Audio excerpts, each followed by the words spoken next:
मी advocate गौरव बोर्डे तुमचं advocate गौरव बोर्डे या कायदेशीर चॅनलवर तुमचं स्वागत करीत आहे. जमीन घेताय किंवा प्लॉट घेताय, गाळा घेताय, तर गाळा या सगळं घेताना कागदपत्र तपासले पाहिजे. कारण मोठ्या शहरात आज पाहण्यात येतं की एकाच प्लॉट दोन जणांना नोटरी केली जाते किंवा त्याचे लोन असतं आणि ते आपण खरेदी खतासाठी आपण प्रयत्न करीत असतो किंवा जागा ही कुठंतरी दावा चालू असते. तर सगळं आपल्याला जमीन, प्लॉट किंवा गाळा घेताना सर्च रिपोर्ट हा वकिलांकडून काढला पाहिजे. कमीत कमी 13 वर्षाचा सर्च हा सब रजिस्टरमध्ये जाऊन आपण काढला पाहिजे. जमीन घ्यायच्या आधी पेपर नोटीस दिली पाहिजे.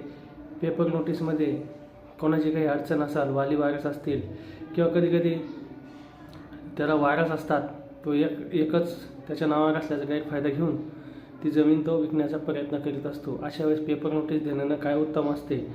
जर पेपर नोटीस देऊन देखील कोणी आलं नाही, त्या वर्षाचा सर्च, त्याच्यात बोज आहे का किंवा साठेखत झालेला आहे का, त्याची सर्व फेरफार काढून ती जमीन कशी आलेली आहे, यापूर्वी ती कोणाच्या नावावर होती, हे सगळं सर्च केल्यानंतर तसा सर्च रिपोर्ट हा वकिलांकडून घेतल्यानंतरच, पूर्ण खात्री केल्यानंतरच खरेदी जमिनीची अथवा प्लॉटची करण्यात यावी.